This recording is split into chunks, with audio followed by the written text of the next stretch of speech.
Xalqdardi Telegram kanalida 2023-yilda Qo'qon shahrida o'tkazilgan xalqaro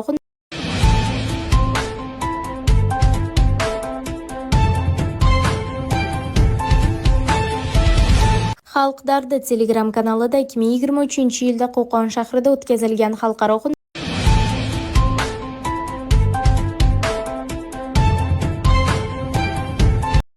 il a été entre-temps le commandant, oui, le chef des renseignements de l'armée française. Alors, il n'est pas n'importe qui lorsqu'il s'adresse et il parle, non pas en tant qu'eurodéputé, mais plus en tant que militaire français. Et qui ont du mal à faire le deuil des ruptures et du fait que l'armée française a été chassée manu militari dans les différents 3 États de l'AES, à savoir le Mali, le Burkina et le Niger. Un tournant historique vient de se produire en Afrique de l'Ouest. Après plus d'un siècle de relations, le Burkina Faso annonce la rupture de ses liens diplomatiques avec la France. Une décision qui marque une nouvelle étape dans sa quête de souveraineté et qui provoque de nombreuses réactions. Et donc la réaction ou le comportement de l'eurodéputé Christophe Goma, qui a conduit à ce que le Parlement européen adopte une résolution contre le Burkina Faso en tenant des propos qui sont totalement contradictoires, en accusant du fait que le Burkina est un pays qui ne respecte pas les droits de l'homme, dégradation ou du moins de l'espace civique, et ainsi de suite.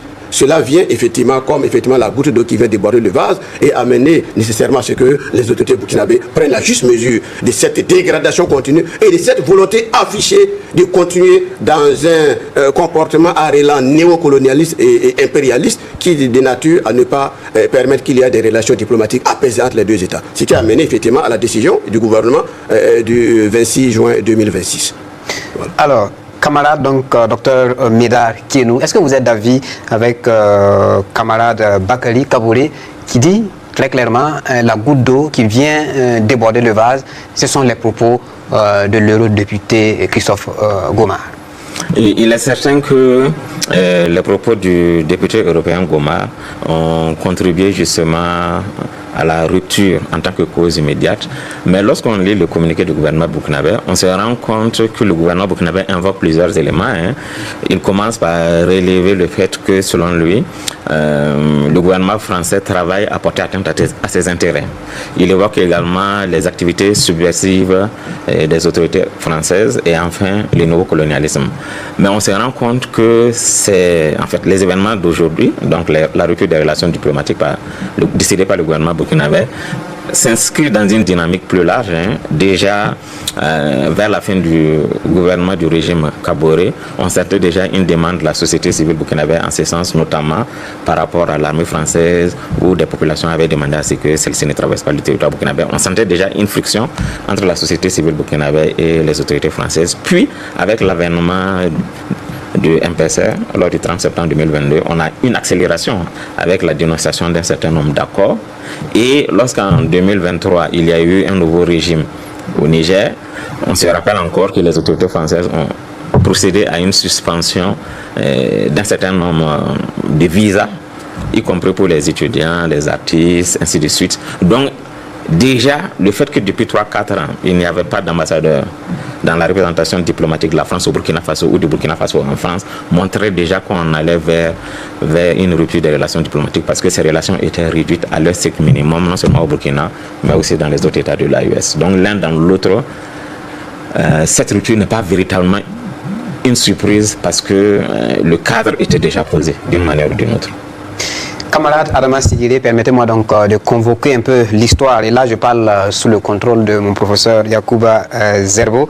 1896, la colonne voulée chanoine s'empare donc du royaume de Ouagadougou. Et depuis, la France impose sa domination jalonnée de stratégies de camouflage. Et depuis donc hier, 26 juin 2026, le Burkina Faso dit non à une collaboration diplomatique devenue toxique. Quelles sont selon vous les grandes raisons de la dégradation et de l'engrenage des relations bilatérales entre le Burkina Faso et la France? Oui, merci beaucoup, camarade Zongo.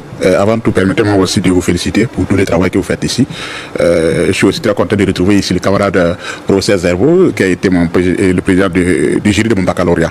Alors, pour revenir à votre question, je peux dire que la rupture des relations diplomatiques entre le Burkina Faso et la France s'inscrit dans la dynamique des relations internationales, sinon dans la dynamique des relations relations bilatérales.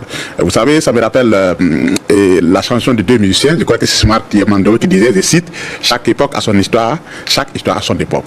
Malheureusement, la France ne comprend pas cela. Quelle est notre époque aujourd'hui? Notre époque, c'est la révolution progressiste et populaire. Et quelle est notre histoire?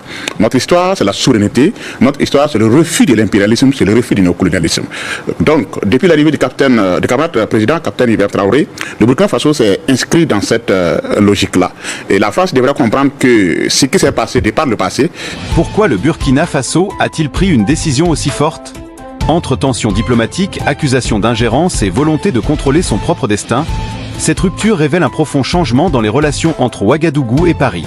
Ce que les Burkinabés avaient accepté de par le passé, aujourd'hui les Burkinabés ne peuvent pas accepter cela. On s'attendait à ce que la France soit réaliste en matière de relations internationales, que la France comprenne que les populations grandissent, qu'elles mûrissent, qu'elles prennent conscience, et qu'à un certain moment, ce que la France a pu faire au Burkina Faso de par le passé, au 18e, au 19e, jusqu'au 20e siècle, jusqu'à tout récemment, les années 2020 jusqu'en 2022, la France ne pourrait pas faire cela. Malheureusement, la France est restée têtue, entre griffes, m'excusez, mais effectivement c'est le terme qu'il faut employer. La France est vraiment têtue.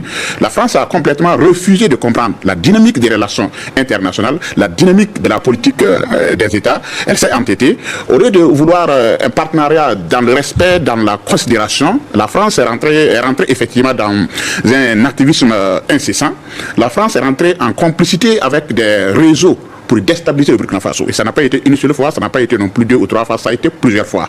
Alors tout cela explique tout naturellement ce qui devrait arriva le 26 juin 2026 et le ministre porte-parole du gouvernement qui a annoncé Urbi Orbi à la ville et au monde, comme on le dit au Vatican, la rupture des relations internationales entre le Burkina Faso et la France. Je pense que la France doit prendre compte de cela et savoir qu'aujourd'hui, le monde évolue, les populations ne sont pas les mêmes, les générations ne sont pas les mêmes. Ce que d'autres générations ont accepté parce qu'elles ont leurs limites, certainement, d'autres générations ne vont pas accepter cela parce que les limites de certaines générations seront brisées par les limites d'autres générations. Et ça, c'est tout à fait naturel, c'est dynamique.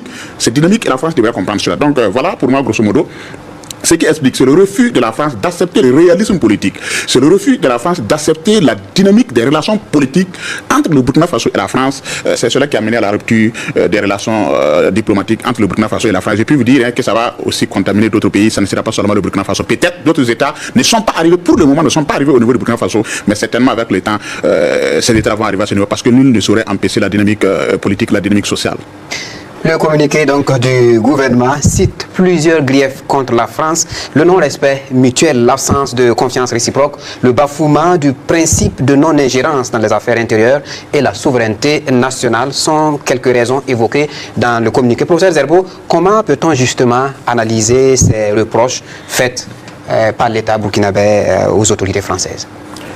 Et ces reproches qui ont été faits effectivement par les autorités burkinabé à l'endroit de la France, alors sont simplement liés effectivement à certaines considérations. Je crois que certains aspects ont été déjà évoqués ici. D'abord le manque de confiance. Voilà. Le manque de confiance, on peut se le dire, ça s'est traduit effectivement par le départ effectivement de la base française d'ici, d'une part. D'autre part, la fermeture de la radio France 24 au niveau du Burkina. Également du départ de certains diplomates français effectivement ici et les ressorts de certains groupes, notamment des ONG ou autres qui ont pris leur départ du Burkina. Et sans oublier également que, alors, sur ce plan, et on peut dire également que l'ambassadeur français au niveau du Burkina ici, la manière dont il est parti, je crois que ça montre franchement la volonté du Burkina Faso de changer de paradigme. Il y a aussi le fait que la lutte contre le terrorisme, il faut le souligner, est venue au premier plan effectivement des préoccupations des autorités burkinabées.